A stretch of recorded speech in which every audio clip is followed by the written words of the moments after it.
आज राष्ट्रीय महिला स्वास्थ्य और फिटनेस दिवस है, अंत्योदय दिवस है, जो पंडित दीनदयाल उपाध्याय की जयंती पर मनाया जाता है, और स्वप्न दिवस भी है, विश्व स्वप्न दिवस। तो सपने हम कैसे देखें? सकारात्मक हमारा चिंतन होना चाहिए। केंद्र बिंदु में महिलाओं को रखूंगा। महिलाओं के स्वास्थ्य और फिटनेस की बात आती है। महिलाएं स्वस्थ रहेंगी तभी राष्ट्र स्वस्थ रहेगा, ये विशेष बात है। महिलाएं अपने स्वास्थ्य के प्रति उतनी जागरूक नहीं है जितनी होनी चाहिए। घर के लिए, परिवार के लिए वो लगी रहती हैं, चाहे माँ के रूप में हो, चाहे बहन के रूप में हो, चाहे बेटी के रूप में हो, कोई भी रिश्ता हो, वो अपने से ज़्यादा अन्य लोगों पर ध्यान देती है, अपने पर ध्यान नहीं दे पाती। बहुत कम परसेंट ऐसी है जो महिलाएं व्यायाम कर रही हैं। तो समूह में व्यायाम करें। योगासन प्राणायाम घर में बैठ के कर सकती हैं। टहलने के लिए ग्रामीण परिवेश में ऐसी व्यवस्था नहीं है जो घर की बहू टहलने के लिए निकल सके। तो अच्छे स्वास्थ्य के लिए व्यायाम बहुत आवश्यक है। आहार में कैसा क्या लेना है, हमारे यहाँ आकर के डाइट चार्ट बनवा सकते हैं।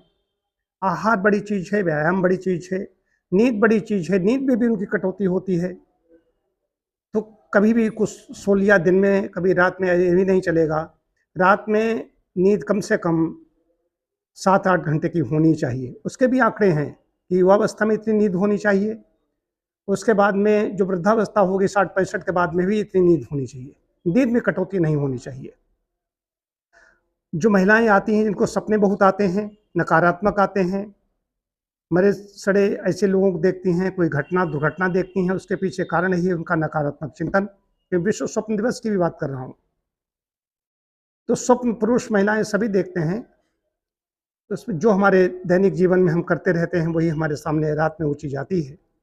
लेकिन जो हमारा चिंतन पवित्र होता है, रचनात्मक चिंतन होता है, तो पॉजिटिव ही सपने होते हैं।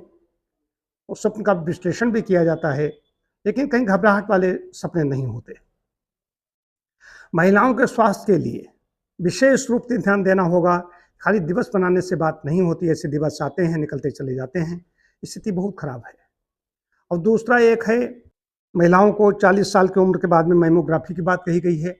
ब्रेस्ट कैंसर पुरुष स्त्री दोनों को भी हो सकता है, लेकिन महिलाओं को विशेष रूप से जांच करानी चाहिए। और जो पैप स्मीयर है, ये ग्रीवा कैंसर, जो सर्विक्स का कैंसर हो रहा है महिलाओं में ज़्यादा, इनको इसकी भी ये जांच होती है, पैप स्मीयर, ये भी समय समय पर करानी चाहिए। ये बहुत आवश्यक है। ये तो ही जांच के लिए स्वास्थ्य रक्षा, और ऐसी अवस्था कोई ना आने पाए कि बहुत ग्रीवा सर्विक्स कैंसर से बहुत महिलाओं की मौतें हो रही हैं। और अंत्योदय दिवस की बात आती है, पंडित दीनदयाल उपाध्याय जी की जयंती है। अंत्योदय का मतलब होता है, जैसे प्राणायाम हम करते हैं वैसे अर्थायाम की बात कही गई है। अर्थ का एक जगह भंडारण नहीं होना चाहिए। देखो ना, बड़े बड़े जो माफिया हैं, कुछ ऐसे लोग हैं, उनके यहाँ तमाम कितना पैसा निकल रहा है। अर्थायाम का मतलब है, जैसे प्राणायाम करते हैं, सांस को हम रोक नहीं सकते ज़्यादा देर तक, सांस का प्राणायाम करते हैं, लंबी सांस खींचते हैं, छोड़ते हैं, और स्वास्थ्य के लिए अच्छा होता है। वैसे अर्थायाम के बारे में उन्होंने कहा था कि हम पैसा चलता रहे, अगर रुक जाएगा तो सड़ेगा, जैसे पानी कहीं रुक जाता है तो सड़ जाता है, ठीक वैसे ही अर्थायाम की बात कही गई। तो स्वप्न दिवस है तो अच्छे स्वप्न देखें, सकारात्मक स्वप्न होने चाहिए, उनको लिए जुटना चाहिए, जुटें, जी जान से जुटें, एक चीज़। और दूसरी चीज़ ये है कि अपने स्वास्थ्य से समझौता नहीं, हेल्थ फर्स्ट। महिलाएं वो माता बनेंगी तो उनका स्वास्थ्य अच्छा नहीं होगा, उनकी संतति कैसे स्वस्थ होगी? जो रुग्ण माँ है वो रुग्ण संतति को जन्म देती है। तो स्वस्थ माँ होगी, उसका स्वस्थ चिंतन होगा, तो अच्छे वीर पुरुष पैदा होंगे, मेधावी पुरुष पैदा होंगे। ऋषि मुनि जैसे हमारे यहाँ जन्म देती रही हैं, वैसे क्यों नहीं जन्म दे रहे हैं?